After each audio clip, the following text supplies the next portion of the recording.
and welcome to the AEW Dynamite review. We are the Dudley Boys of WhatCulture. I'm Adam Wilbourn, joined by Michael Hamflett and Michael Sidgwick, here to review everything that happened on last night's episode of AEW Dynamite. But before we get into it, if you're a fan of this sort of thing, make sure you subscribe to WhatCulture Wrestling on Apple Podcasts, Spotify, Amazon Music, and YouTube. Where we do daily wrestling podcasts where we not only review AEW Dynamite, but also AEW Collision. Raw, SmackDown, the show formerly known as NXT 2.0. Pay-per-views, premium live events. We have interviews, roundtable discussions, and a roundup of the week complete with a pretty good quiz, of course, on WrestleCulture. As I said, though, joined by Hamflett and Sidgwick to review last night's episode of AEW Fright Night Dynamite. It's working again. Yeah. Hoorah! Hoorah! Hey! I tell you what, I was making similar noises when watching AEW last night for the first time in God knows how long. Hoorah! Yeah. It's one of those where both noises. We are spoiled by it. There was a certain match on the show that was verging on incredible at times. What else you got?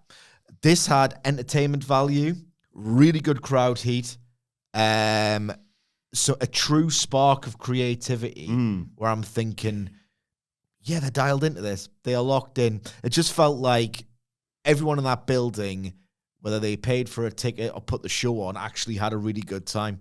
There's some really strong booking, I thought, throughout. One match that I thought was a colossal disappointment, if I'm honest. But largely, not only was this good, but the distinction is I had a good time with it. Yeah.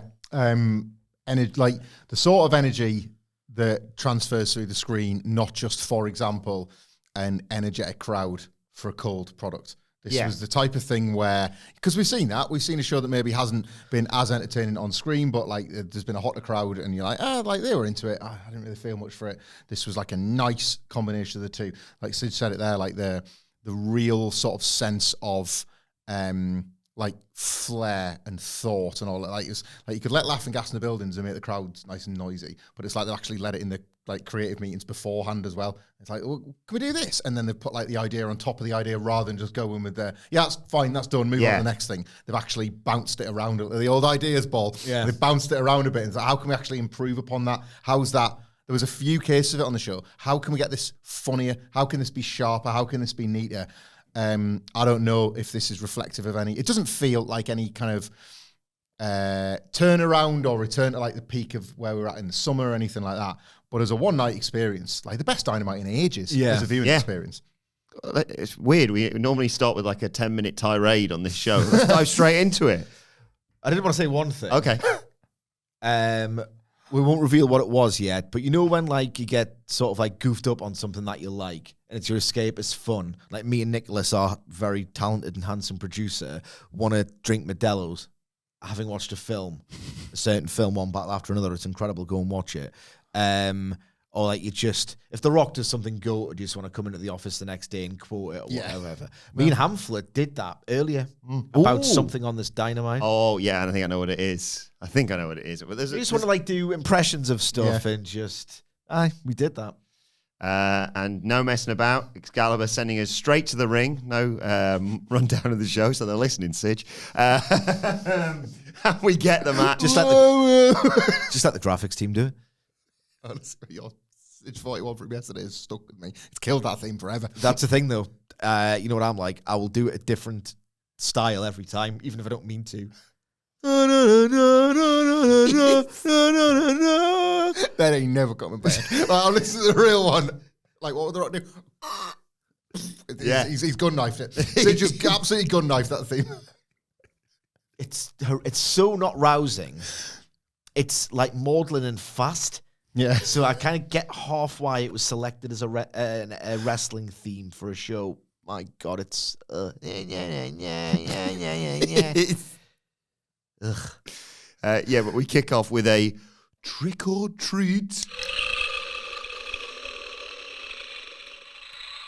Tornado tag match. Like spooky tractor or something. I don't know what that is, Orange Cassidy and Darby Allin versus Wheeler Yuta and Daniel Garcia for the Death Riders.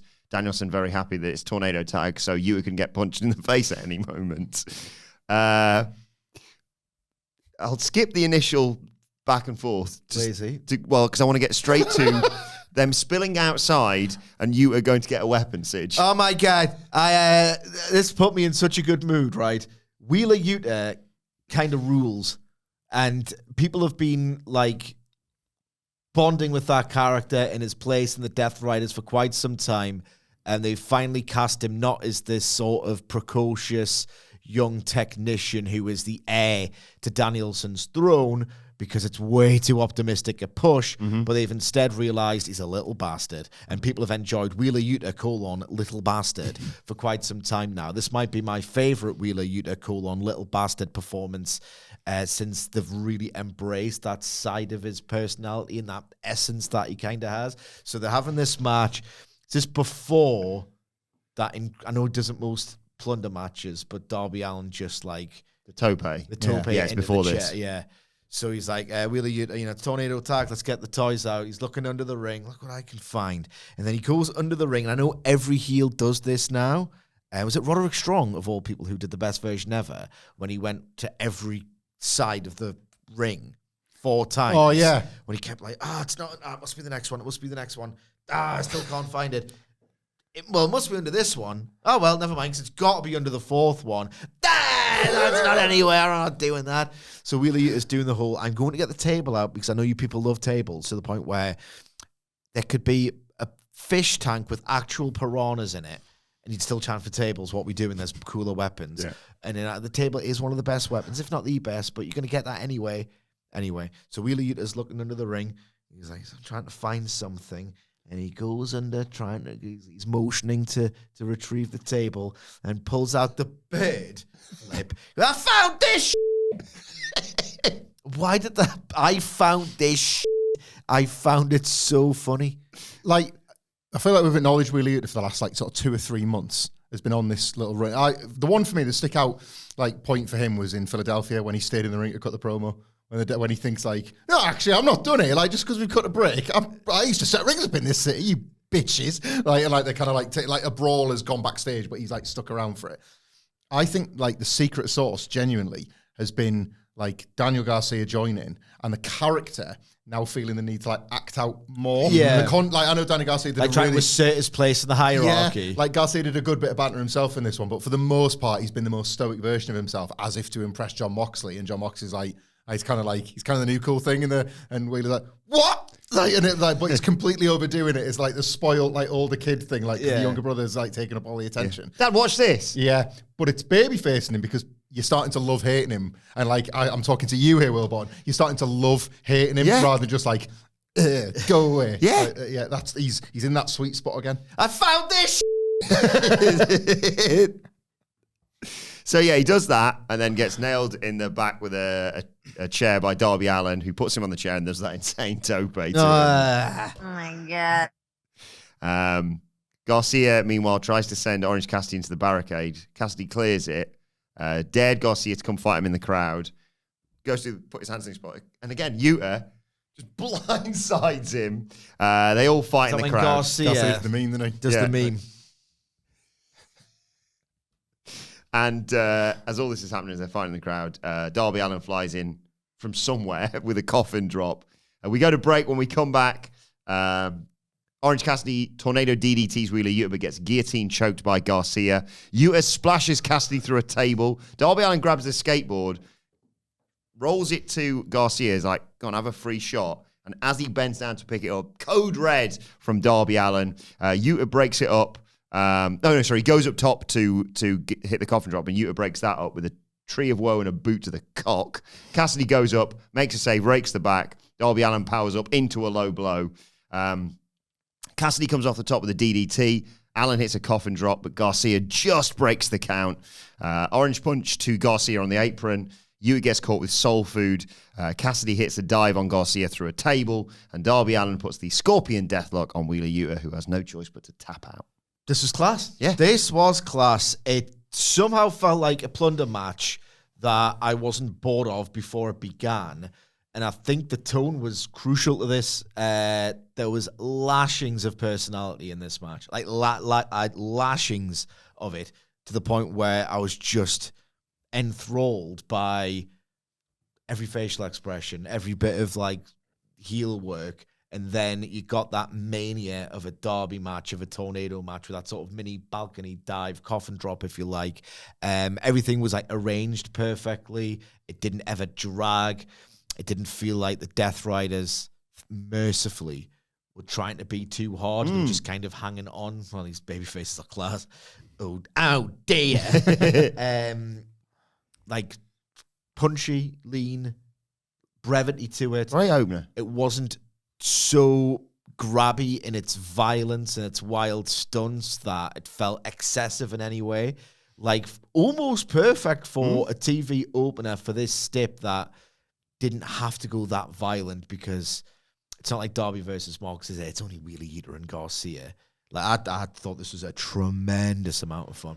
I think one of the things I've realised about my exhaustion with plunder matches is the literal plunder itself is the thing I start looking at and thinking about instead of the wrestlers in the match, because I'll like sigh angrily at a kendo stick sighting, or like like candy cane kendo stick.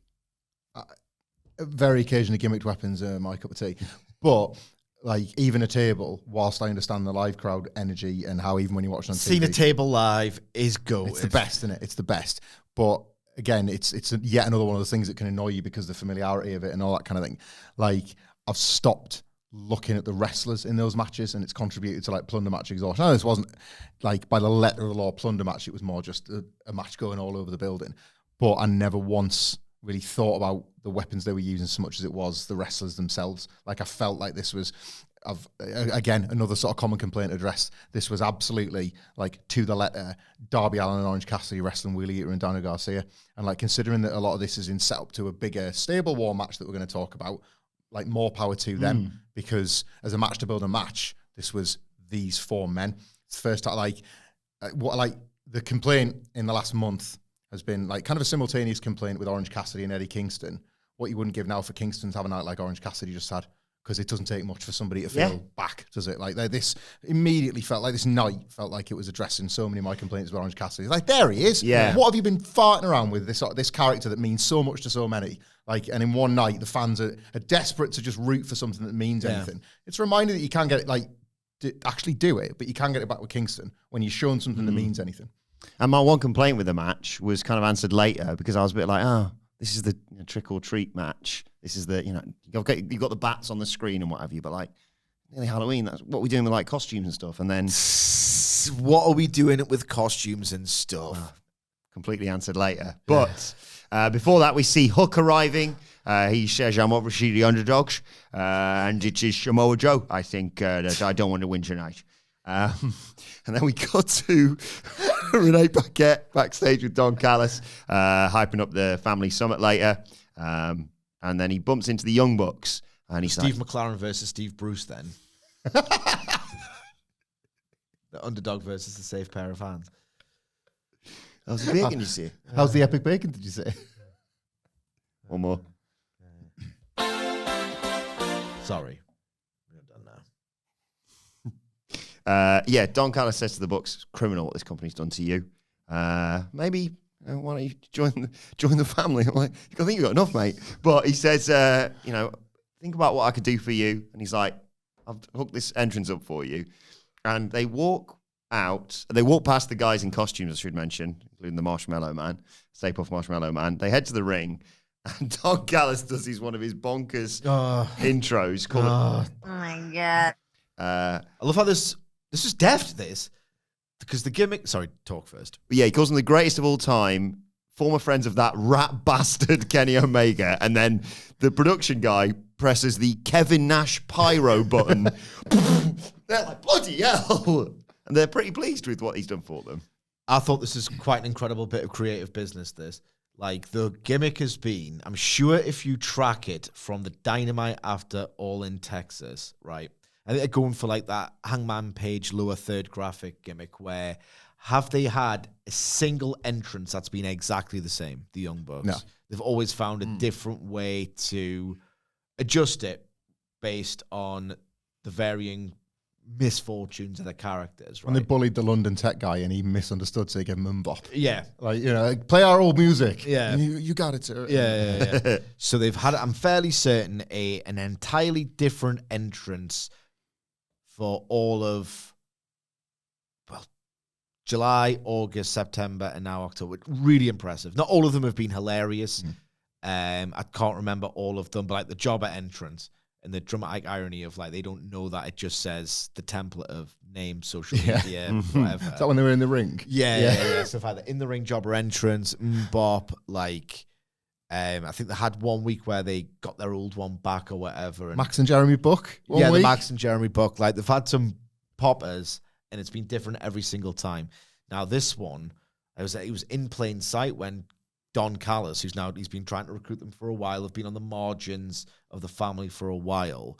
Like they've spliced together, right? The Young Bucks have a different entrance every week, and now Don Callis introduces his family, and they dovetailed those two gimmicks brilliantly here. So I thought the idea was magnificent to start with, and the execution, this is what me and Hamflett were doing to each other this morning.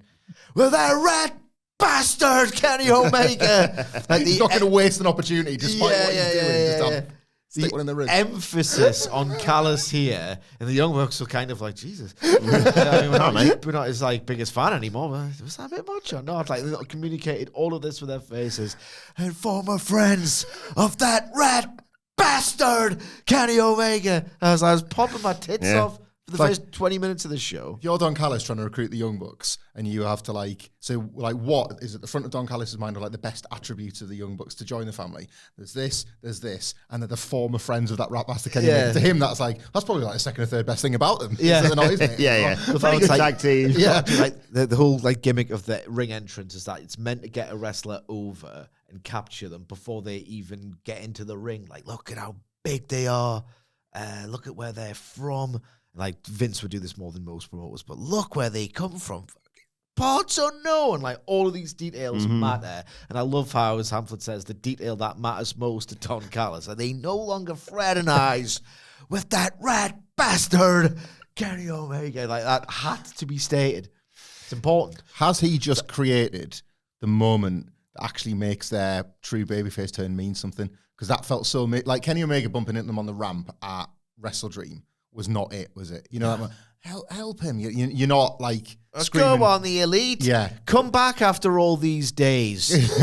Or weeks or whatever it's been. But a double super kick on Callis or Josh Alexander, they might have They've just kept tapped into that. the moment. They've kept that for a long time.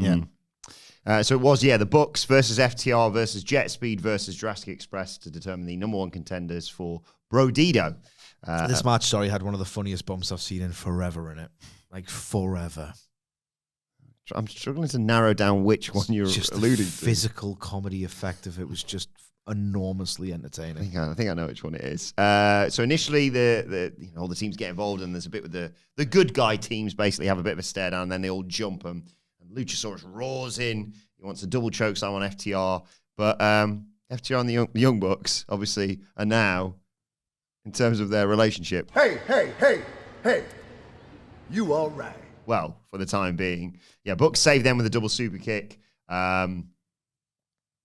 Harwood holds up Knight, and Nick hits a swanton off the top. And there's a moment with the Bucks and FTR shaking hands.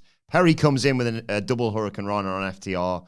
He wants a somersault dive, but FTR catch him and slam him into the commentary table. These nuts? Well, ironically, because he's doing the spot you were talking about yesterday. Sort of works. Oh my God. That bump that Perry took was incredible. Not the funniest one that I was just mentioned, but like the catch didn't feel like, right, gonna wait, catch, counter. Felt like he was actually really going to hit the move. I thought the timing of this, as with everything else in this match, was just incredible. He's a very good slow motion in the air guy, Jack Perry. Yeah. A guy that stops time. Like Remember that Danielson bump for the Psycho? I could watch it 100 times. Yeah. How's he done that? Yeah. I don't know. He's got a little dark arts trick with how he moves his body. When he's great, he is great. Yeah. Not often. No. But we talked about this and the spot of this from Collision at the weekend. Matt holds the ropes down, wants to dive from Cash Wheeler, who just drop kicks Matt to the floor. Oh my God. Incredible, Liz. I thought this is, I'm sorry, I'll give brief thoughts on the match, but these are my two favorite bits, really. And like, how can you analyze it? It was an incredibly creative, unbelievably executed, like unexpectedly assembled match involving the Young Bucks. It was fantastic. But they built it on Collision, and Cash was like, yeah, we'll be buddies. We will be buddies. And then he's like, I can do some flips and dives and stuff as well. He didn't say he wanted to, like, they didn't ask him initially on No, he was like, I'll do it, yeah. He stopped Nick Jackson short. He's like, nah, I fancy you go this, actually. Hey, buddies, high-flying buddies. Hey, the Rockers were pretty good, weren't they? Yeah, that kind of stuff. So, no, I insist. I enjoyed it last time. Why not do it again? The bump that he took, really impressive if you think about it. Like, it's one of those where you never dwell on it. It's like, oh yeah, another incredible from the Bucks. What was the next one? Like, he was upside down in the ropes, got booted, and then had to land like on his back. I thought it was absolutely unbelievable. That's a really funny. nice to build off the last match. Yeah. Like I still haven't seen that Collision match, but you mentioned that spot on the preview. Like that's the proper stuff. That's the proper stuff. Yeah. And it was just a really good bit of black slapstick comedy. Like, just booted him. Amazing. Remember this? Set you up for it. Yeah. Like, So Nick gets sent out as And well. in a weird way, it's kind of like, we're still one step ahead of you, dickheads. Yeah. It's like legacy rivalry that they've been building. Nick gets sent out as well. Mike Bailey takes out a pile with a somersault dive. Knight goes up top, but Harwood catches him up there and hits a superplex onto everybody to take us to a break. Jack Perry's in trouble when we come back, but he gets out of it, brings in Luchasaurus, who cleans house. Perry hits an assisted Hurricane Rana on Mike Bailey off the apron onto Knight. And he also does that spot, I like it, where he launches off Luchasaurus' back with a destroyer on Nick Jackson. They want a countdown to extinction on Matt, but Harwood makes the save. Then Jack Perry wants a doomsday device, but Bailey puts him on his shoulders on the apron. And Knight countered Luchasaurus into a DDT, then drop-kicked Perry off Bailey's shoulders, who backflipped onto a pile of people outside as well. The Bucks come back in, super kick party to Luchasaurus, Jack Perry, and Mike Bailey, who put up a bit of a fight, but eventually, super kicks. FTR get hit with it, and a shatter machine by Matt and Nick. And then Knight gets hit with another super kick and a BTE trigger, but kicks out. Bucks can't believe it. They want the TK driver. That gets cut off. That near fall was phenomenal, by the way. Phenomenal. Luchasaurus sends the Bucks to the floor, hits a moonsault onto Matt. Mike Bailey hits another moonsault. Knight hits a UFO splash on Nick, but as he bounces up from hitting it, FTR hit them a shatter machine. 1, 2, 3. They are the new number one contenders for Brodido at Full Gear. This was an exceptional AEW TV match. Sometimes it is all too easy to feel numb to them, to the point where it's so odd. Like the 3 3/4 star range ones, I'm like, yeah, it was good, whatever. Like, the best ones are just, I'm so glad this promotion exists because this was so creative, so well executed. Like, I had no idea who was going to win.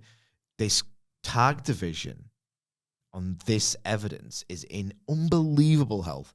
And the more that the likes of FTR and the Young Bucks, who've always been in zones over the past however many years. I forgot about the zones. They've always been in zones. They were in a zone earlier this year. Now that they're finally coming together and in each other's business and way, and the aspirations on a collision course and all the rest of it. This tag division is probably the best division in AEW right now. It was the International earlier this year. The tag division has taken over. It's really strong, really well booked. They have booked no less than 2 really popular babyface teams who've just been created this year. It feels like, at the start of the year, the theme was get the whiteboard out. Go on, get the whiteboard. He went home to get it. The list of we need to stop doing these things and get our head down and just do the great fundamentals. And mostly, there's loads of stuff to stop doing. Stop selling for WWE's crap. What would they put next to that to confirm that they've done it? Check. Thanks. And there's like lots of other examples. It hasn't been perfect. I've been moaning about it for a little while after all in Texas. But like, come on then, just do the basics. Get a good tag team division. Look at the talent you've got, and they've absolutely done it. One more thing on this before I pass over to Hamflett, who I don't think is going to be a little bitch about this one, is I understand the Young Bucks. Getting in their heads like... They don't ever want to just do the same old right? They're incredibly creative people naturally, And when they are locked in, they take a certain pride in being creative. It's almost, if you like, that sort of Chris Jericho disease where, you don't have to do something new every time. I don't. But they, to the point where they'll have bad ideas, but they love the fact that they have ideas, the Young Bucks. There is no shame. And, maybe 6 years later, I will give up the ghost. It's been 5, not yet. Do the Destroyer spot from that Pandemic 8, man. Just do it live. The fact that that spot happened with knee fans there remains a national tragedy. You know the one I'm talking about? It's an absolute disgrace. An absolute disgrace. It's the best spot from the best match of that period of matches. Yeah. I think that spot. And they didn't, and there were knee fans there to pop. But as I said, I remember distinctly that exact spot will stay with me forever. If you've forgot what it was FTR and the Young Bucks when they were doing that sort of, is there a mutual respect thing going on? Or it was the FTR doing that long campaign to shatter the Elite from within versus, I think it was Butcher and the Blade and the Lucha Bros. Yeah. And people have found themselves on the outside and, like, I think it was Matt Jackson or whatever, trying to get back in the ring through the ropes. And Penta gives them a Canadian Destroyer from the inside of the ring out onto the field of bodies. Just do it with fans there, for Christ's sake. It's one of the best spots I've ever seen. And I distinctly remember on the podcast all the way back in 2020 saying it almost didn't matter that there was no crowd to pop to it because I made such a noise seeing it that I wouldn't have heard the pop anyway. Yeah. And I think I led my review of that match with what noise did you make watching it? Was that the very spot, the same match, or am I just getting them confused because it was also awesome where it was like Dax's first tell because he's on the outside like, what are you doing? This is not isn't it? Like this Yeah. first tell, like they're not on the up and up here. This relationship is for So certain it's purpose. like Nick Jackson and Ray Phoenix are doing this like dance of, I'm the better high flying class lad actually, dickhead. So they're both like jumping up from rope to rope to rope. Yeah. It was like, I can go higher than you. And Dax is like, can grab a hold. For Christ's sake. Yeah, like me and Sid are effing most after a good Dynamite until he called me a little bitch. But like, I was so certain that Sid was going to wax lyrical even more about the match. We kind of hit the spot as we were going along that he took the words right out of my mouth. I was thinking in this match, in the good way, about the health of this division.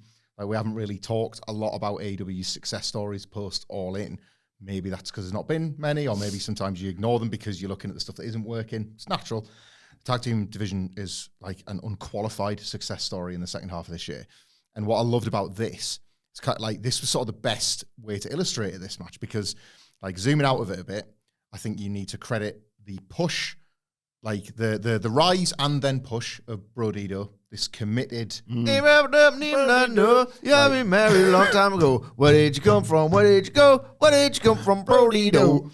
Like, they've actually gone with them, and that always feels really cool. Hot act, go with the hot act, and it's happened and it's worked, and they've been great, and like you've only like fallen for them more as they've continued to win. Meanwhile, the team that probably quietly deserve the most, and the storytelling of Bandito with his shoulder, like there's so much the between. Classics. Like I'm sorry, the Macarena. I'm not thinking about, and I know Sid just like recommended one of the matches. I'm not really thinking about Bandito, Ring of Honor World Heavyweight Champion. I'm thinking of him like banged up tag team champion partner of Brody King. Like, that's the role where he means something to me as a character.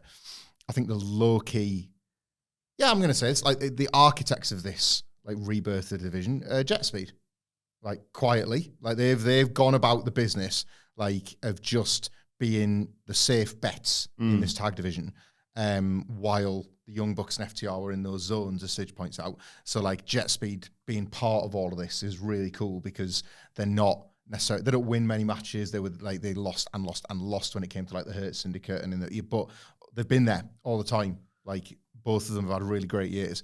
Meanwhile, right as FTR and the Young Bucks return from their zones to the division as kind of we're always there, we're just not always right in the mix, but you always need to worry about us. You then have like the simultaneous nostalgia plus, what's new to Jurassic Express, which is like a perfect combination to add to the mix. And I just loved that this was, I don't know, like a celebration of where it's at, like a proper, the fact that like Brodido await the winners and you get to think, what?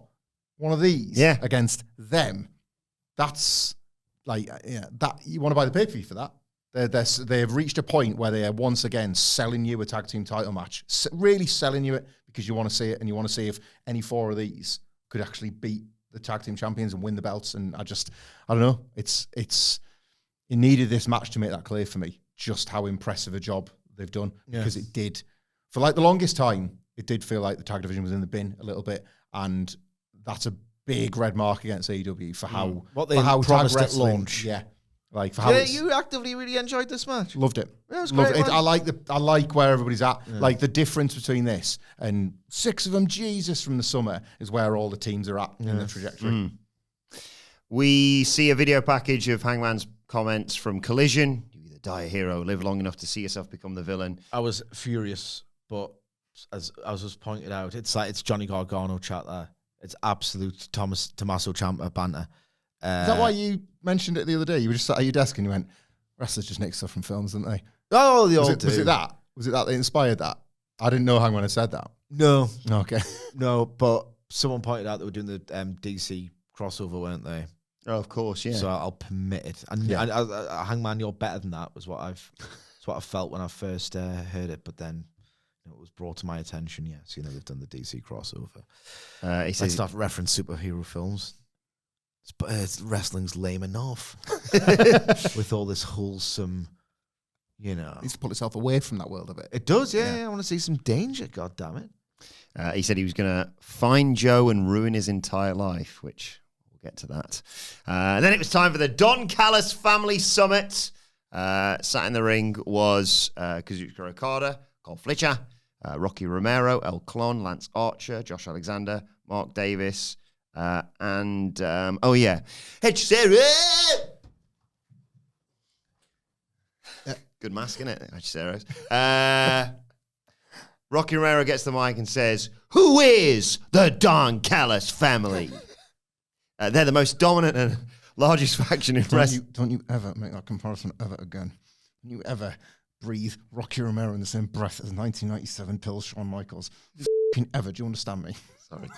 Suppose I've ever seen you upset? That is unacceptable. Rocky Romero and 1997 Shawn Michaels, pal. I did really quiet about this. So, yeah. I will give you Rocky Romero and 1997 Triple H. I will give you that. Oh, yeah. Rocky Romero or 1997 Triple H? 1997 Triple H. He had a few poppers, didn't he? He had a few poppers. Yeah. A few. When they brought out the little person in the brow, scream for your country, Hitman! And they slapped the WCW sticker on him, and then Triple H just puts the point of the shoe up his ass, just kicks him out the ring. Go where you needed, Brett. I will say Triple H probably did about 3 good things in 1997. There was 3 of them, Jesus. And the look on his face of like that douchebag, only Triple H can do this look of Michael Cole the wedgie and they're sending him up the rafters and Cole's like, oh, he hates it, he's just doing that.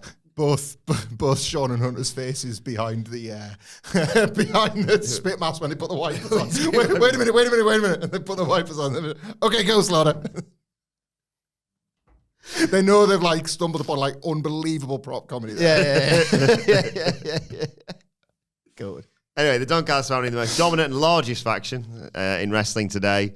Some of them can't be there due to injuries. Konosuke Takeshita, travel issues. So he can't be there, unfortunately. Hey, Rocky Romero, what are you, 5'11"? When I'm standing on my wallet, I'm 10 feet tall. Suck it! Romero reveals a new painting. Weren't many like him, were there? Nah. La Familia. A ripped Don Callis in the middle with everyone behind him. And then Josh Alexander says, what is the Don Callis family all about? And he's been working on a nice video package that he's knocked up of them and their successes. It's mad how you can capture the brilliance and recognize and articulate it better than most of 97 Shawn Michaels, and you can like Jey Uso at the same time. Crazy, isn't it? That's the business. Weird brain. And Don Callis says it wouldn't be a family gathering without hearing from the proto-star, who says, why does the Don Callis family do what they do? And he brings out an oath that they all took before they joined the family. But as he's going through it, what? Konosuke Takeshita? But you were having travel issues. He comes out. Okada's not happy about all this. And he walks down to the ring. Everyone's applauding, except Kazuchika Okada. I love him, man. I love him. He gets up, walks around. There's a face-off. Callis is like, ooh. Look, still tension brewing here. Takeshita, you need to understand, while you are the alpha, this is a bloody family of alphas back here. It's going to be a little push and pull. That's what I want. But at the end of the day, this is a family. And the final question is, how does the Don Callis family succeed? And it's by listening to What I Want, says Don Callis. There's no I in team, but there is one in family. And just another... He had one earlier, but he wants another one. You know... There's an I in family. Sorry, that's just it's good, family. isn't it? Same's a team. I thought he was going to say there's an I in Callis. Callis, yeah, but no, family. Although definitionally family is like a collective, a unit. Should be the best team, if Yeah, anything. yeah. But yeah, he wants another one from earlier. He says, look, we built this family, me and you, Takeshita, on the ashes of Kenny Omega's career. Yes, you were the first in, but if I decide, you'll be the last out, which I don't think is what he meant there. I think he meant... Yeah. Yeah. But he says, look, bad blood, put it all aside. Shake Okada's hand. Crowd are like, do not do this. Callis screams, shake his hand, damn it. This isn't about ego, it's about honor as a member of this family. Do it for me. And Takeshita does. He holds out his hand. And of course, Okada just goes and flips him off. Huge smile on his face. He's got the best face, man. The best. And they have to be held back, obviously. Not worth it. Leave it to Takeshita. He's in the Friends where Chandler can't smile. That's Yeah. Okada's smile. He says, all right, maybe shaking hands isn't the way to go. You're going to tag together on Collision so we can work like a family. I just love how Kazuchika Okada's face expresses such like a sick, like excessive delight in like people being humiliated or put in their place. Like, it's always been that character with like the chest slaps and all the rest of it. Like the idea that someone is beneath him and inferior to him, and he just it turns him on. It's just, I love him. He makes me smile. Possibly at this moment now, from this moment now, Yeah, from this moment on. October 30th, 2025, Yeah. when Okada is being Okada, just exuding the essence of himself, and he's just doing stuff like this. He just makes me smile more than anyone currently active in pro wrestling right now. I just love him so much. And here's the thing. The best wrestling feuds, I'm not saying this is like an all-time great thing or anything, although I'm enjoying it immensely. But the best wrestling material then is when you stop thinking to yourself, right, when's the match? Yeah. When's the match? When's the match? And you're like, oh, don't do it yet. Because I saw some people thinking like they are really emphasizing this now after it's been simmering away pretty gloriously for some time. They're starting to really bring this to the forefront, which makes me think, oh, they're going to do it full gear. And I'm thinking, no, man, wait. I would book it, right, where it's a big sort of Hail Mary, where they're coming to blows on Nelly, and Callis is like, right, no, we need to give this one more chance. And you can push another tag team. You can start thinking deftly. Like, what if it's Okada and Takeshita versus Jurassic Express? Because Jurassic Express haven't got the match against Brodito FTR 1. Yeah. So Jurassic Express versus Takeshita and Okada at Full Gear. Like, Okada being a dickhead to a dinosaur. And the dinosaur, I mean, that could be quite incredible, man. But then that's it. It goes to World's End. It ties in with the Continental Classic or whatever they're going to call that. I forgot the Unified Classic or whatever. That's how I would book it. I don't want it yet. I just enjoy every single interaction that they have together. And as well, they probably didn't realize how much of a pop it was going to get. But what have we learned in wrestling this year, right? Appendages are over. Mm-hmm. Okay? If you want to get people excited about a new stable in WWE, which turns out to be a WrestleMania 42 advert in which CM Punk looks like a complete dickhead. Smoldering Phil. Yeah, goddamn, man, I'm kind of the coolest guy and the most cunning and whatever. You all look like dickheads in that picture, by the way. Appendages are over. Okay? Mm-hmm. Hands, yeah, feet. So you saw the feet in that video. Hands, yeet. Okay. Also, hands, stick to the theme here, Bobby Lashley and MJF. Oh, yeah. The thumb going sideways, and then a lovely sports car. Oh! Hands and feet, right, are the ticket to getting over in wrestling these days, right? What if, like, Takeshita has got the hand, and Okada's kind of like, and then something happens where they can't do the shake, right? Something happens where, I don't know, like, who are they feuding with, right? Like, Jurassic Express or whoever come out and start beating them up in a revenge attack. Like, engineer a circumstance or two, or maybe even three, where they're about to shake hands, but something keeps happening to get in the way, right? Because the thumbs thing worked on MGF because he was the heel, you know. You can't have Takeshita buying the idea that Okada's going to shake his hand. Something has to happen because you got to protect Takeshita and his intelligence in these scenarios. But then week 3, right? Okay, no, I'll shake your hand, but you know, in Okada, like after week 3, I just want to live in there. I want to live in Takeshita Okada world. I'm having a wonderful time there. I completely agree. I love the idea of the Jurassic Express match because not only do I think it'd be loads of fun, but it would build on Callis' hatred of Kenny Omega because they've just aligned with him. Yeah, and he's like, right, he's sick 'em boys, you know, like I know what to fix. Get 'em boys. I know what to fix all my problems. You two are going to work together again. I'm going to force this bond, and you're going to take out those two for me. You know, like I love that. And I echo Sidgwick's take entirely. Like I'm watching this. And I don't want to overstate this and have set myself up for disappointment, but what Sidge said he wasn't going to do, I felt like I wanted to. This to me is like on the escalator at this point to being like an all-timer AEW storyline, because if you look at, I'm the same, I don't want it yet. I don't want the payoff yet. But if you look at all the individual pieces, this very much can be traced from Okada's entry point into the Don Callis family and all of us doing the fantasy booking. And then very, very gradually, breadcrumbs at first, but being rewarded for that by our fantasy booking very quickly kind of showing that, yes, this isn't going to go smoothly between these two. They are going to both want that alpha spot within the stable. And then along the way, you are given the best version of Can They Coexist, basically, which like delivers a ton of great matches and moments as well. So you kind of, if you think of like the first like multi-man in the ECW arena, for example, like everything between them is already sparking and you can sense it. And then in the meantime, like, there's like old world AEW out this, because outside of All Elite Wrestling, what does Takeshita go and do?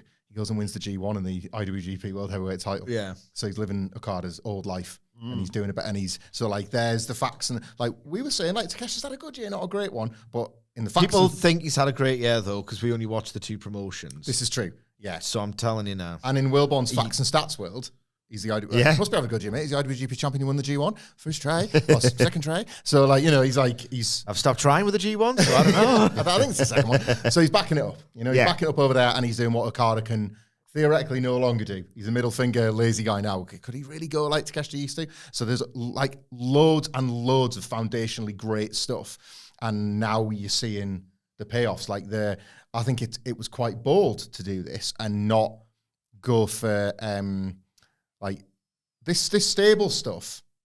You know, maybe it is post Bloodline, but I don't want to just give credit to Bloodline. But this stable stuff over the last few years has been what's really connected with people. The idea that you're kind of like fighting for a friendship that's doomed to fail. They didn't try and be subtle here. They didn't have Okada smile through gritted teeth and be like, yeah, all right, okay, this is for Don. I love his complete lack of pretense. I love it. It's such a good twist. It's such a nice take on it, isn't it? He is refusing to like play ball in this one thing. So the frustration goes back to Callis and the teeth gnashing goes with the intended babyface in Takeshita, rather than the kind of like, they might come a point where they win they beat Jurassic Express, let's say, and there has to be a begrudging, all right, for now.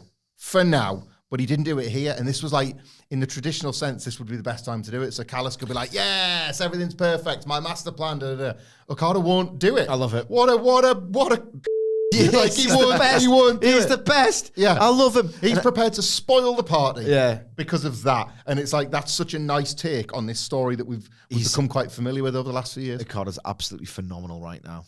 like, he is, I love him so much. And I think he's the antidote to what I've got a problem with, of like, what kind of guy I am. And should I turn heel? Or, God, maybe I shouldn't hit this wrestler with a belt because I'm a good person deep down, but oh my God, I'm getting desperate. I'll have to hit them with a belt and turn heel. Okada's just like, you, man. He is the heel of heels right now. He doesn't make any bones about it. He just enjoys it. And if there's any kind of threat to his unbelievable, like, dominion over professional wrestling since 2012, which doesn't really work like that, but his character's going to think it. He's like, no, absolutely not, sir. I might be coming at this from too much of a I only watch the two promotions take, but he is the world champion. Takeshi's got to beat Tanahashi at Wrestle Kingdom, isn't he? Like, the perfect retirement for Tana, like his last night. It's the IWGP title. Nobody would oppose it. President Tana has this one last Wrestle Kingdom main event, but Takeshi beats him. And then it's like, what can you possibly do? Okada was in tears when he failed to do that at first, famously. It would be Takeshi's. Remember. Big era for you. But that's it. He has first try. Like, I beat Tanahashi. I don't think it's going to be Tanahashi. I mean, to be fair, as much as this would service the AEW storyline, that's the thing. I get. Yeah, it should be whatever the hell Tanahashi wants. He's earned it. I don't know what it is yet. Sting and John Cena and that a main event in the last night. There's the new precedent is send him out. On top. Obviously Tana doesn't win, but he gets that. The whole thing's it's a one night again as well, isn't it? So it's a true main event. I wonder who it is. Because Tanahashi means something to me. This is it. Like it's his last night. God, prime Tanahashi, man. Jesus Christ. It's rare that I watch extracurricular professional wrestling, but as the build up, as it draws near, I'm going to have to watch some of his peak, that 2012 to 20. Well, to be fair, he was unbelievable throughout the entire decade, really. Yeah. Even when he was the new four, leaving him behind a bit. 2018, 2019, not rebirth, but where that all came from. His sort of no, I'm still here, bitch. Yeah, brilliant.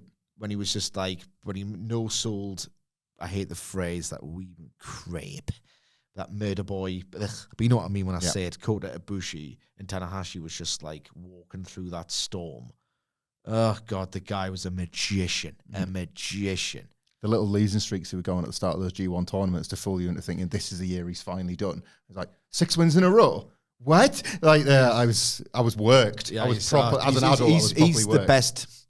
I find Kenny Omega's matches more exhilarating and dangerous and exciting, and arguably in some ways better put together.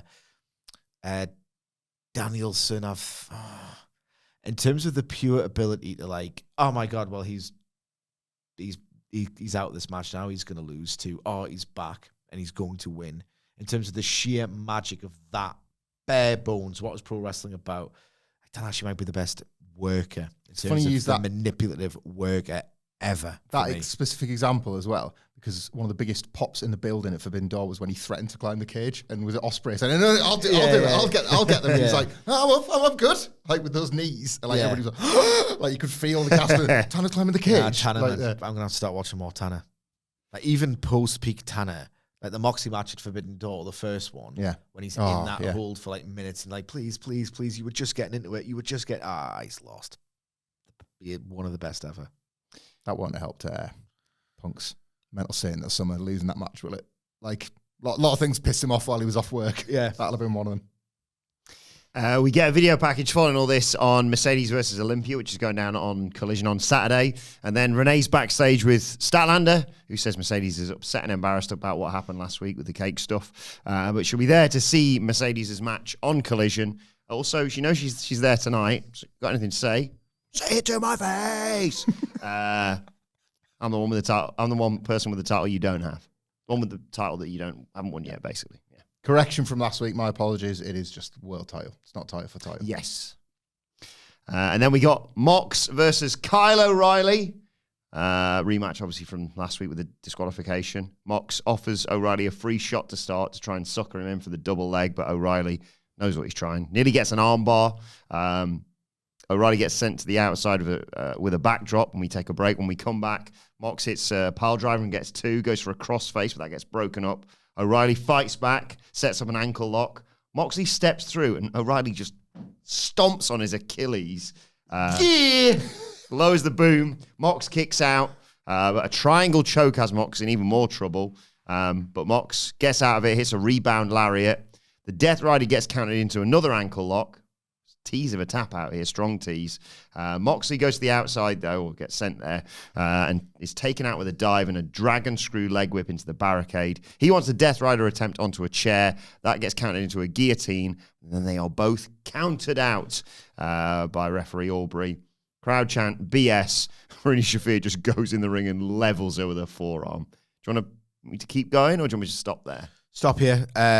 This continues to be really good. I thought this was way better than last week, actually. Yeah. The little pile driver counter that Mox busted out here was magnificent. Like that nasty Achilles stuff, like sports, a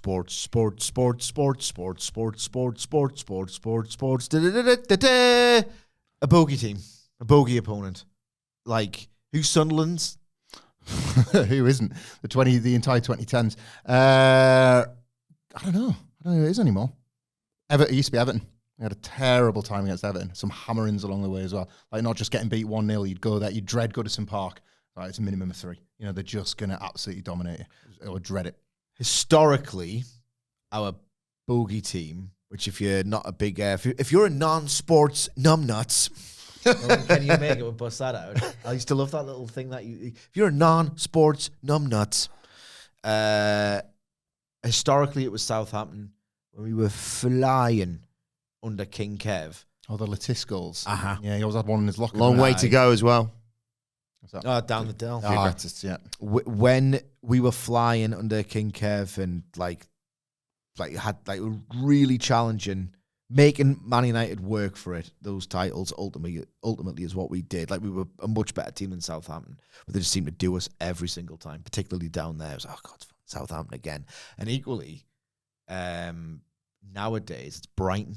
We cannot buy a win against Brighton. There's been a couple at home, like post-takeover, but down at the MX? The SX Arena, I don't think we've won in the Premier League against them.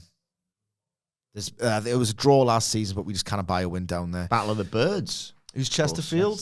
Seagulls versus Magpies. I was trying to think now. I can't think of anyone immediately now in League 2 now, but it was literally any team that had a 3G pitch in the non-league, because it was like, play on grass, lads. Come on, what are we doing? MGF had it with Sean Dean. Yeah. And I just like the idea of, like, it's just this weird phenomenon that happens in... I don't know if it happens. I don't really watch any other sports, to be honest, but the bogey team of, like, for whatever Definitely reason... happens in football. I know it happens in football. No, American football. American football, right. Well, get it right. What do you think this is? Soccer? I do it in wrestling. They use that one opponent who's just worked you out, and it's an actual phenomenon, and wrestling should make better use of it. The overcompensatory... Sorry, you create a sense of drama in a match that otherwise there's no right to have any drama. Yeah. Like, Moxley within the first 2-3 minutes, like, massively overcompensating with his body language and facials. Yeah. But for like, we take the piss of it sometimes, but, like, he's got this, like, smugness on when, like, one thing goes right, but it's really a masking agent. And then, like, Carl catches him and, like, he's... Like Miz versus Tatanka, basically. Very much, hoorah from John Moxley. Do you know what the difference is for me? He's not, like... John Moxley is a wrestler, and you never know that when he might do it again, but my biggest criticism of him is that, like, he can be such a have your cake and eat it guy that I'm just completely taken out with the fiction. I'm put off by thinking about, you can't do that and that and that and that and that. Like, he's this sort of stuff with Kyle O'Reilly right now, to a lesser extent, the build to the Darby Allin match before it got a bit wacky, is the polar opposite. Like, he is completely... He did it with Hangman Page in the build-up to their rematch as well. When he just doesn't do that and picks a lane and sticks to it, like, the story is infinitely better for it as well. Also, and I've tried to, like, be consistent when WWE do it, because there was such a distaste for countouts and DQs that, like, it became this, like, allergy, and there is a way to do them right. This was a super effective double count out, and they knew that they had the really funny Marina Shafir, Aubrey Edwards spot to get the live crowd back on side, and the subsequent announcement. yeah. So like, this is how you deliver one of those This finishes. is how you do it. Yeah, they're not all bad. This is how It's not 2018. This is how you eat it. Claudio hits the ring, beats up Kyle O'Reilly. Roderick Strong makes the save. It's an angle slam on Claudio. Yuta and Garcia run down, beat down Strong. And then there's Darby Allin, Orange Cassidy, and Mark Briscoe, and the Death Riders bail. Darby Allin's like, where are you going? I want to give you a chance to suffer. He gives the mic to Briscoe, who sees nothing more than some fake-ass tough guys who sure like to skedaddle. So he's got a plan, but he's going to let Orange Cassidy say it. Cassidy reluctantly says, blood and guts. And the challenge is set for 2 weeks. Look, really, I don't dislike it. It starts to wind me up the longer it goes, blood and guts. So yeah, I think I do actively dislike it. There will be a moment in this match. There have been moments in every blood and guts match where I'm like, that was good. Boost. But overall, the 51 minutes alienate me. Yeah. And there's going to be 4 of them. Jesus. Oh, with War Games, yeah. Yep. So I can't be arsed with it, but this one has real jeopardy. It feels like, why is it so late in the year? Because this could be the end of the Death Riders, so I'm really going to pay attention to, it's like All In 2, I guess, All In Texas 2 of like, this is the end of the Death Riders. Like, people want to see this thing disband. And I reckon if AEW isn't magically fixed in the feelings all the way back, they'll realize, oh, hang on, they had something good there. They did. We did talk about this, and I feel like John Moxley would argue this as well. There is a Stone Cold Steve Austin element to the Death Riders where, like, and you saw it here, if they slot in to be in the mid-card act, That doesn't it's work. all or nothing. Yeah, it doesn't really work. So if they, like, right now you can, like, keep up the, like, pretense, even though it's not true, that they're, like, the most dangerous threat in AEW. A Blood and Guts match ending that and then wrapping it before Christmas would be perfect. Yeah. Would be absolutely perfect. That you really can't. You could phase like a tag team out of it once the split has happened. Let's say Wheeler and Danny Garcia try and make it work together and just hate each other and it fails. But like you, as this like threat in AEW, they're not now, and you can't keep selling that lie for much longer. I don't think they will. No, I've got faith as well. This is coming to an end. Moxley's feeling himself again into something different. When we come back from the break, though, Mercedes. Money.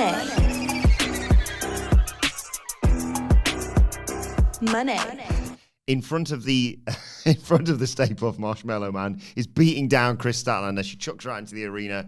Stat fights back, gets Mercedes in a fireman's carry, chucks her in the ring.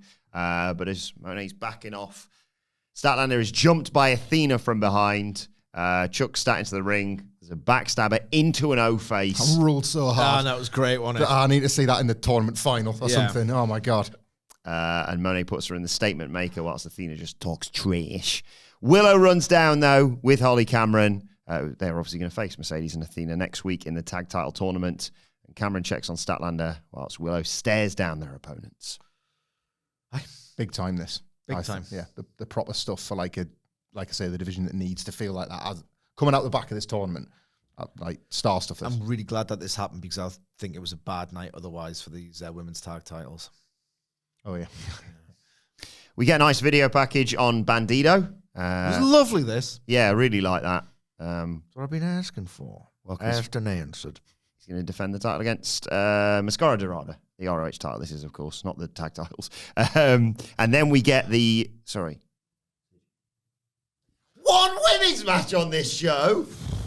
It was the first match in the Women's World Tag Team Title Tournament. Jamie Hayter and Queen Aminata versus the Sisters of Sin. Julia Hart and Sky Blue. And they've advanced, so I get to do that again. Added some syllables there, didn't you, mate? Make them all do the work. Aminata and Hayter double team. Hearing you sit through Sin was like watching Sean and Brett in the Iron Man match. Just got it over with. They beat Julia Hart down. Aminata hits the hips to the face. There's some snap suplex in there. Hart comes in, double suplex for both the sisters, but a double flapjack drops Hayter to take us to a break. When we come back, Hayter's in trouble, but Aminata gets the hot tag, runs wild with kicks. They all fight out, all four of them. Slug it out. Stereo German suplexes, though, to Hart and Blue. They come back with double super kicks, but Hayter and Aminata respond with double lariats. They're all down. Blue and Aminata trading forearms and slaps. Hayter and Hart spill to the outside, and suddenly Hayter's down, and it's revealed she's been hit by a spear from Tekla, who appears out of nowhere, and then suddenly Aminata... Got speared to the core! Well, like Tekla, but that bit is funny. It is funny, and you gotta laugh. I was clocking your face there because I was waiting for it to go one particular way so I could go, Sisters of Senator! Because there was a match just like like it became a stuff happening match, didn't it? Oh, God, it was yeah. Sorry, it's not even over, is it? Aminata gets it with a spinning slam. Blue pins her. Sisters of C in advance. I was. This is the one time I was actively annoyed during this Dynamite. Like, really, like, come on, guys. Like, I know what it's going to settle into.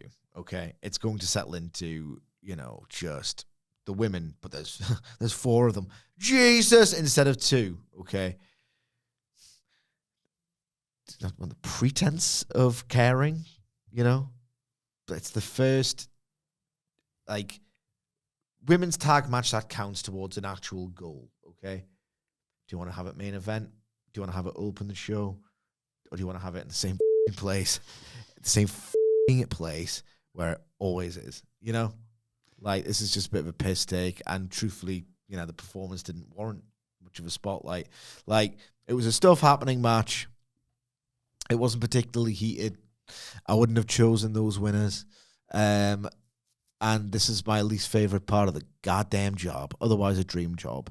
The conversation and the take of the loop of, I feel bad about earnestly critiquing the performance of Julia Hart. There's a lot of young AEW wrestlers who are on similar career trajectories. They don't work enough. Bring back house shows. If you could draw, you can't, so you can't and you won't. Set up further, like, excursions. Go back in time and correct the wrongs of an historically misogynistic United States wider wrestling landscape so there are way more creditable places for women's wrestlers to work. Oh, you can't do that. It's physically impossible. Okay? So, like, really, that's just on telly every week, every single week, and there's too many wrestlers and a considerable amount of better ones than the likes of Julia Hart and Sky Blue. Like, there's no snap to their stuff. Like, there's a point here, and it was it an Aminata and Hayter, like, double super kick spot. Julia Hart fell down. Like, I'm not being funny. Like, a lay person would have fell down. Like, there's just not a wrestling bump there at all. I just watch these matches and always just feel like, oh, it's never gonna happen. I get there's this unless it's a wild over delivery or they've got the shortcuts of the weapons and stuff. I just feel it's monumental, and it's like there's generations of these AEW women like Conti, Anna Jay, like, they just reach a certain level and that's it for them. And like that, watching those bumps and they're just kind of falling, like they were just doing it night after night after night after night. They would just get it, but they're never going to get it. It's sad to watch this, and I wouldn't have picked them two to win. It didn't really occur to me until we're talking about it now. But, like, this was bad structuring here because, like, women's section, switch it around because... Whoa, women's section. Like, the point here, the wider message beyond this match is, like, feel about women's tag team wrestling within AEW in a meaningful way for the first time beyond, like, a weapons payoff. Mm-hmm. There's belts, there's a tournament, there's the idea that there's going to be investment, from and this is like your grassroots bit of the tournament, that kind of thing. Don't therefore put the coolest double team spot you're likely to see in this entire tournament in the bank statement into the face before a match that has inferior ones. I've only just thought about this, and like when we're analysing it, like I campaigned for it yesterday. Have Hayter and Aminata win here, and then next week turn up in the matching gear and watch them grow into the beer money route. Watch them grow into, like, this is brilliant. This is why was I asked about a singles run? Like, you've become my wrestling soulmate overnight, and let's go for it together. They've lost now, so that might. But they can fix that if they want to.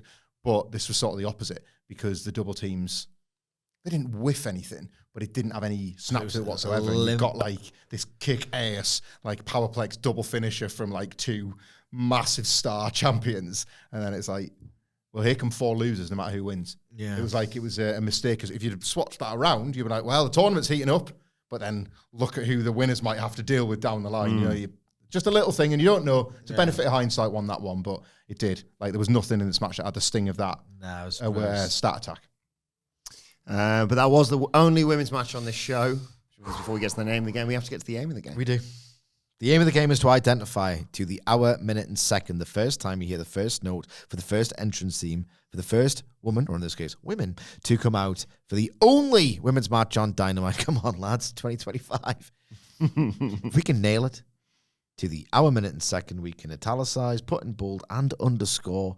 Come on, guys. It really feels like you feel the need to put women's wrestling on your show because the bloody wokes will kick off if you don't. But because you don't want to that much compared to the blokes, right, you bury these women's matches more often than not in that 1 hour 20, 1 hour 25 minute range just before the main event to capitalize on, in my opinion, the sunk cost fallacy of Mr. Jim and Mr. Joe. Two good old boys watching Dynamite wrestling just the way you remember it, thinking, God damn, this wrestling's good. Well, what the is the chick doing here? But Joe, what? You don't turn off that upper and down or that clicker now. Well, it's women. If I wanted to watch women wrestle, I'd buy myself a bucket of mud. Now, it's 2025. You shouldn't be saying things like that. I don't give a rat's ass. This is a man's game. But listen, Jim. Bucket of mud shop. Listen, Jim, listen up. Think about it before you get too hot now. I'm hot now. I am hot. Now think about it. I didn't waste a goddamn hour and 20 minutes of my goddamn life just to not miss this highly anticipated main event between two stellar men. Oh, God, I guess I'll watch the goddamn chicks and God's really burned my ass. Women wrestling and 20... God, I don't care. The world's gone nuts. Okay? So that's what I think. New favorite characters. What's Jim and Joe's relation to either Slime or Jessica or the jock that Jessica God damn, that little next door. geek Yeah, the out uncles, what's stuffed that little bitch in his locker. Who's the less woke one, though? Was it Jim or Joe who said he was going to buy a bucket of mud for women to wrestle? I think Joe was buying the bucket of mud. Okay, Jim was trying to like walk him back. I want to just so I know. But that's who I think. They're a fictional construct, but that's what I think either AEW and or Warner are thinking of when they're worried about putting women on the show. Okay, I've thought this for a while now. Okay, if you're thinking, right, Sidge, thanks to the characters, you've illustrated and set the scene for me. So you've now, that's easy. It's like one of those training videos, you know? You can like, all right, okay, now I've seen somebody else do it. I can follow those and, you know, you get it.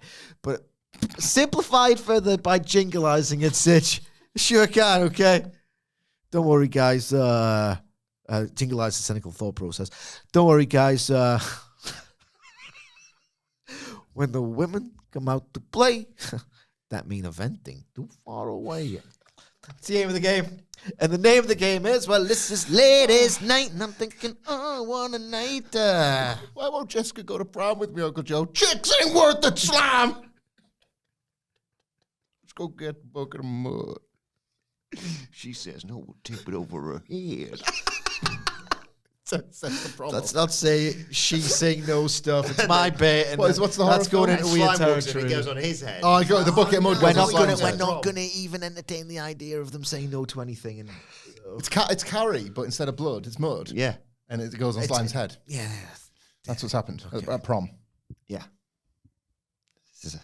Let's not talk about what she doesn't want to do, bro. I didn't say any of that. Let's just move on. Let's move on very quickly. Jesus. Shout as always to the Panda Blair himself, Adam Blair at Adam Wilson 4 and Jose Palomares at the Ho 11, the guys who always take care of the Dada. thanks for this sort of thing. Sidge, want to run through our guesses in descending? Ascending? I never know. I don't know. I really don't. Never gonna I check. really don't. 2 seconds.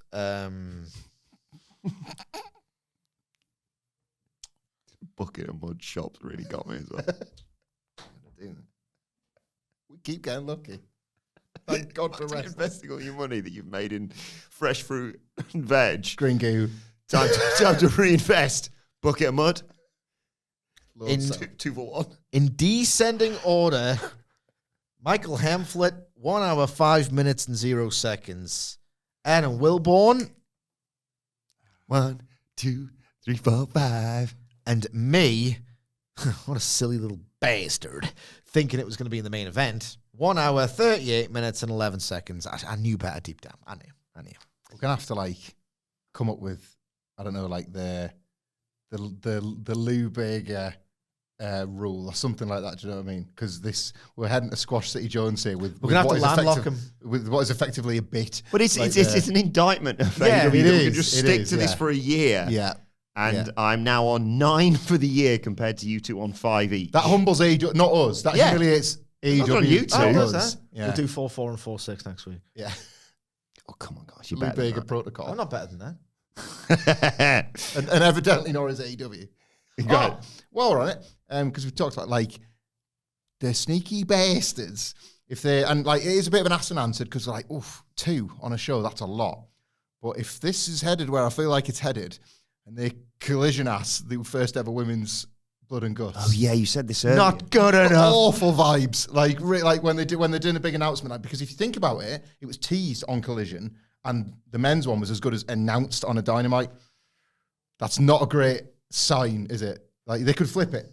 You could have the Death Riders one on Collision. Try and Come pop on. no. I know. I think, but I'm saying you could. I'm not saying they will. Oh, yeah. I'm saying like, I'm not the Jody or Jimmy, like or whichever way around it was. Anyway, Tony Schiavone's backstage. Mud and Guts. More like it.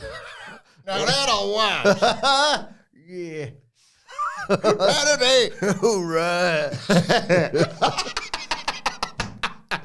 Yeah. Tony Schiavone's Phantom of the Opera. Like it's Hollywood. Hello! Wonderful. He's there with Megan Bayne and Penelope Ford. Unfortunately, Penelope has her arm in a sling. She's torn her UCL and is out indefinitely. She says those titles were their destiny. They are going to make every woman feel the same pain she's in right now because that's what they deserve. And Megan Bayne says, look, any woman willing to make history, step up. In walks Marina Shafir, who says she's listening. And Mox walks in. He's like, these two, look out. And there's a fist bump. There's my pick for the tournament, guys. I feel really guilty saying this because the lead is, goddammit, Penelope Ford. Rotten luck again. Yeah. And I'm really sad because this was kind of going somewhere. Like the Megan Bayne, Penelope Ford stuff and like the Willow and the FTR, like that was getting somewhere. Goddamn shame. But look, Tony Khan has learned the wrestling lesson. If you have to sub someone out, get a replacement, that makes people go banana. And now I'm thinking, this bracket just been busted because you don't beat Shafir? I mean, I know they beat her in Tornado Tags and maybe every other match has been in, but she doesn't, crucially, it never feels like they beat her. If you are going to end the Death Riders with a big defeat in Blood and Guts, it's a nice way for her to suffer her own personal defeat. Like, and it doesn't necessarily tarnish Megan Bayne's aura if Marina Shafir loses. It's like, man, there's a Death Rider stink now. Like, they've gone the other way. You know, you could do that. If you're going to beat them, you want them to win. I'm win the whole thing for me. Give them the whole. They've got TJ in the first round in a few weeks. Slaughter. Right. Oh, wait, I hope. Yeah. Oh, yeah. TJ need to, like, if they're going to tell the story of them, I had a big rant about this the other week, of like, oh, isn't it nice that they've been friends for this long and they've finally got something to fight for? Make me care. Make me care. I don't care that they're friends. Nah. I don't care if you've got friends. Who hasn't got friends? Do you know what I mean? Like, there's not like some wonderful memories of their friendship. No. Maybe 3 years ago there were. Nah, make me care all over again. There's no effort made to do anything new. No, exactly, They yeah. just exist, yeah. Main event time. It is to determine the number one contender, of course, Anybody for else challenging for the trios title? Because we're mates. Think people want to see that? I think we can dream big in the trios title, Sidge. I think that's a better spot for us three. I don't want them bells. The albatross was made. Hangman Page awaits the winner of Samoa Joe, Hook, Ricochet, and Bobby Lashley. Remember Page in the books when the Ring of Honor Trios belts like 2 years ago? Yeah. A really recent event. That Ring of Honor stuff was burning my ass. Just thought about that. I was like, it's Page in the books. What are you doing here? Hook goes straight after Joe. He's having none of that. Lashley pulls Joe to the floor, sends him into the steps. Ricochet hits a drop kick to the floor, gets back in the ring, face off with Hook. Yeah, I got you. Backs up right into Bobby Lashley. Oh, he's behind me. And then Lashley and Hook took turns. Oh my God. Took turns throwing Ricochet. Lashley won. I think it's fair to say. Yeah. It was ridiculous what he did to Ricochet here. And then Hook tried to pin him in front of Bobby Lashley. What are you doing? No. Breaks it up. So Hook goes after Lashley, who just picks him up, puts him in the apron. Calm down, dear. One contender's fatal four-way. But Hook refuses. So Lashley launched him to the floor. Oh my God. Slammed him Massacred this little brat who's great. on. Ricochet flies in with a dive, gets caught. So Joe flies in with a dive and stands tall to take us to break. Come back, Joe's just wrecking people. Snap power slam on Hook for 2. I thought this was the spot you were referencing earlier. Ricochet, it's the spot we've seen a lot, but it's still funny. Ricochet goes for a dive and Joe just walks away. Yeah. Because I know it's normally like jobbers or whatever, but Ricochet, where have you gone? Joe walks off. And we finally get Bobby Lashley versus Joe. Lashley hits a huge spine buster. Ricochet's in there. He gets hit with a Dominator. Joe clotheslines Bobby Lashley. Hook comes back in to suplex Joe. Ricochet hits a flip dive to Lashley on the floor. He gets a shooting star for 2 on Hook, but the spirit gun is counted into Red Rum. Joe runs in, senton onto both of them. He puts Hook in the corner, gets him up for a muscle buster, but then suddenly, as he's got him up, Bobby Lashley flies in with a spear on Joe. Lashley goes for the cover, but Ricochet breaks it up with a 450 splash. Everyone's down. Ricochet wants vertigo on Hook, but there's a roll-up for 2. Ricochet is sent to the outside. He low bridges Lashley. He just twats him in the back with a chair. So Lashley chases Ricochet up the aisle. Joe grabs the coquina clutch on Hook, and Lashley runs down and kind of has to faff about a bit in the ropes, but can't get in there before Hook taps out. I'm a situational Lashley guy in that sometimes he kind of bores me to tears. Other times, in the right context, I get why people rave about him so much. He was awesome in this match. He looked terrifying. He was funny. Just looked like annoyed at the idea that he had other people to contend with in this match.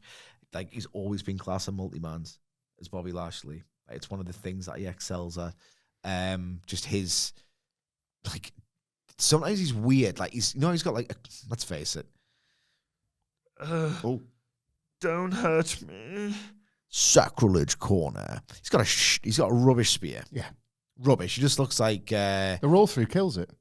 the roll through kills it. He looks like he's about internally decapitate himself and just basically lightly grazing his opponent's abdomen with his forearm. Like, at least Edge And bicep. stops dead with his. Yeah. Like, the two of them go, like, Edge tries to do that thing where he goes to his knee to create, like, the moment of impact. Yeah. Bobby's diffuses the impact. doesn't Yeah, it? Bobby's got this weird thing where, with his intensity and his size, some of his stuff just doesn't, frankly, look like it hurts that much. Everything he did here looked like it sucked. Yeah. And he wanted to rip someone's flesh off. He was great in this match, which was really well arranged. So much so that as it progressed and got more exciting, and again, lots of personality expressed here, I suddenly I got out of my mood with, well, Joe's going to win with it as it went on. So I don't think I'll remember it as this great thing that happened. But for what it was, I had a lot of fun with it. At the moment they did the chair spot, though, I was like, there's Sidge's booking right there, and here comes the finish. Yeah. Like a massive over-delivery in terms of the predictable finish. Ricochet played a great part in it as well. Yeah, like for the stuff we didn't really want to happen, it still played out in a really entertaining way.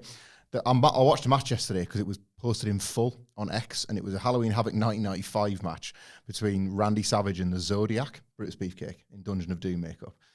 And the reason it's notable, really, is a fan tries to get in the ring and the referee tries to take him out, and then, but the security are late to it. Fan's quite a big guy, and, Randy Savage takes Zodiac to the floor, so they're brawling on the floor, and, the camera tries to stay on them, but, this fan is, so desperate to do something, I don't know what, but, the referee just can't, the security still won't get there, and the camera's trying to avoid it, but he's honestly, flailing loads. He's got, long hair and all this, it's quite big and stacked. You'd think it was maybe, some sort of very clever work if you didn't know it was a shoot. Never an endorsement to get in the ring, of course. But, he is stealing focus when they're trying to move the shot away, and the wrestlers trying to move away from it. I swear to God, Hook watched it, because he sells, when he's being forcibly removed from this match in all the different ways he sells in a way that I've never seen him sell before, which was like this fan struggling to remain in the action. Like Hook, I've never seen Hook so expressively, move himself on the cell. It's part of the character, isn't it, to be so, aloof. Yeah. And he sort of flapped here in an effort to stay in the game. And maybe it's the start of something elusive. He's got so much talent. Yeah. And they haven't harnessed it in years at this point. And he let you in a little bit more because he's not physically the size of a Bobby Lashley or all the various strongest attributes of the other three. He hasn't got any of them. But then as a result, you were kind of seeing desperate, scrappy underdog kid out of Hook for the first time. And it reminded me of this fan. I think it was Randy Anderson was desperately grappling with trying to... that was Bobby Lashley trying to, out of the way. Yeah. Just arms and the hair and all that sort of stuff. Never really seen that out of Hook. And I didn't mind it. No. I actually felt something from him for the first time in years. So Samoa Kingston should still turn heel on him. You are? Kingston should still turn heel on him. Yes. I still fight for that. So Samoa Joe is the number one contender heading into Full Gear. And post-match, there's Hobbs and Shibata. They come down to celebrate with Joe. Tony Schiavone's in there, congratulating Joe. It's time to sign the contract. And he announces the Fright Night Dynamite crew. Do another thing, 'cause that's the worst button.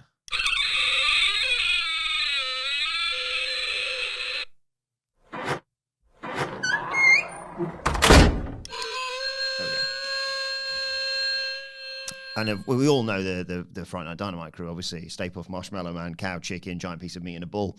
They come down. Adam Rose's Rosebuds of AEW. Yeah. Joe takes Everyone knows that. Joe takes the contract, but he's wise to people in costumes and gets Hobbs and Shibata to clear the ring, except for the Marshmallow Man. He's like, "Come on, we all know how this goes." Rips the mask off. Who the hell's that guy? Doesn't matter. Joe chins him, signs the contract, says, looks like Hangman Page isn't as creative as he used to be. Sorry about all that. But standing in front of you is your next AEW World Champion. And then Tony Schiavone gets in the ring behind him and says, it's official. Hobbs has brought a bucket of beers. And Joe's there. Cheers, boys. Well, there you have it, says Tony Schiavone. Samoa Joe versus Hangman Adam Page for the World Championship. Samoa Joe, celebrations are in order. If I could, a toast. I got the beers. And he says, to All Elite Wrestling, where the best wrestle, to Full Gear, and to the men's world champion, Hangman Adam Page, the living embodiment of cowboy shit. And then suddenly, it's no longer Tony Schiavone's voice. It's Hangman Page's voice. And he says, long may he reign. Tony Schiavone is not Tony Schiavone. It is, in fact, Hangman Page in a disguise who rips it. Well, he jumps Shibata and Hobbs, kicks both of them low, smashes the beer bottle off Joe's head, reveals himself to be in a little pudgy suit, Hangman Page, and buckshot lariats Joe before he's held back by security to close out the show as Joe doesn't know what's hit him, basically. I liked it a lot. It's awesome, this. It was a little bit awkward. A little bit awkward. It went on a little bit of a while, right?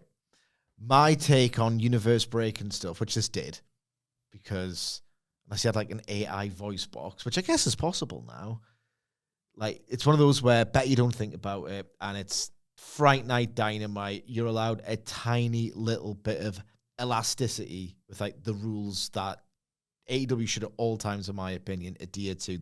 We're in this world. It's like the heightened bollocks.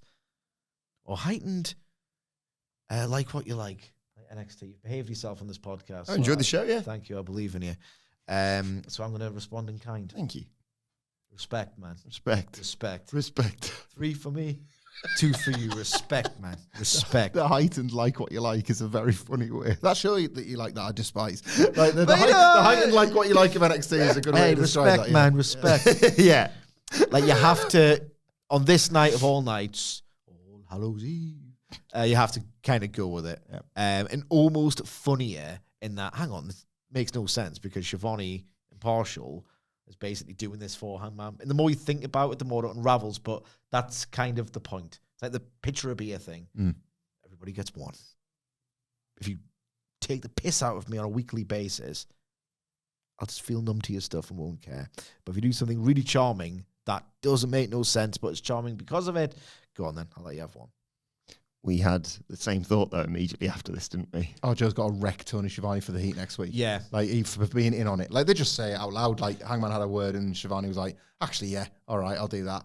It is funny What dare you, Schiavone? It is funny watching it back because, like, I saw someone on Twitter say, is this Hangman Page doing a really good Tony Schiavone impression? I was like, no, it's just Tony Schiavone. But then when you watch it, because they do occasionally, you sort of see it a little bit, but it's clearly Hangman Page going back, back, back, back, back, back in the background of the shot until he says, long may you The reign. fans switch on, don't they? But you only clock it on rewatch. I'm It's not going to really say good. Yes, yeah. It was really well done. You can see the fans in the mostly. first 2 or 3 rows when they switch on to what's going on. They're kind of just enjoying it. They're like, that's Hangman Page. When's the reveal coming? But you don't. When you're watching it the first time, No. you're kind of just in on it, aren't you? You're just, all right, fine, whatever. Yeah. And then, oh my God, it's Hangman Page. I thought he's pretty ballsy for him to say, hey, cheers to Hangman Page, right, guys? I was like, what are you doing, Tony? That's it. You're not asking the right question, which is that Hangman Page? You're asking the other question of, why is this weird thing happening?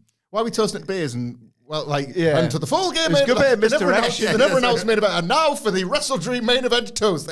That's never happened. It was a good bit of Like, misdirection. I'll tell you what, I didn't see what they were going to do at all because there was so little activity around the ring because they observed the rule here, the double bluff. Like, I was watching the Stay Puft Marshmallow Man. I was like, never in a million years is Hangman Page under there. Yeah. I don't even think he's in one of the other costumes either. They're too clever for that, and this would be one of the worst callbacks ever. So what is it? What is it? And because the beauty of that, doing it like that is because you know, right, well, it's not him. And you then internally, well, who is it then? You've got such an infinite range of possibilities in your head that you can't even begin to think of what it could be. So it's like kind of a free hit almost in terms of what, and it was just but it's like you can't be, My brain it scrambled has so... to be something. Yeah, my brain what- scrambled so nothing's fast. around. I was like, has he done something to the beers? Why have they introduced the beer? Like you say, for the, Yeah. what are we doing? To the pay-per-view. I started to think, I was like, Shivani's there's disembodied here. That voice is like playing over the PA. It was like, what the hell? And then, that's good stuff. That is good. Yeah. I tell you what, right? Samoa Joe needs to go mental next week, and like say, I'm on Page. You know, you don't know what you're dealing with. You're taking the piss, dressing up like an idiot. I'm the real. I'm Samoa Joe. Blah, blah, blah. And then Hangman Page goes, you went my first choice of Halloween costume, actually, Tony Schiavone. When I decided I really fancy being an aging commentator, I was almost going to go and buy a poncho. That's what you should have said. That's what he's going to say next week. Reference it. Yeah. Reference it. Good law to hit, isn't it? Yeah. Great ending to the show. Let us know your thoughts on AEW. Oh, sorry. AEW Fright Dynamite. That's some use, isn't it? Back in the loft. Back you go. Let us know. The idea of him climbing into and out of a loft just to retrieve and put that back there. Gotta get my Halloween costume for tomorrow. What are you going to go dressed as? I don't know. I'll go in the fancy dress box, see what we got. Not a work one. That's not what you're referring to, is it? Nope. Yeah, your I'll home buy fancy one of dress the box. 2 fancy dress boxes. So. Anyway, let us know your thoughts on Dynamite in the comment section below, or on X at WhatCulture WWE. Watch so you can follow all 4 of us. You can follow Michael Hamflett at Michael Hamflett. follow Michael Sidgwick at M. Sidgwick. follow our producer Adam Nicholas at. It's Adam Nicholas. You can follow me at Adam Wilbourn. Follow us all at WhatCulture WWE, as I said. Make sure you subscribe to WhatCulture Wrestling, wherever you get your podcasts from, for daily wrestling podcasts. But for now, it's been the Dynamite Review. My thanks to Hamflett, Sidgwick. Thank you for joining us, and we will see you soon.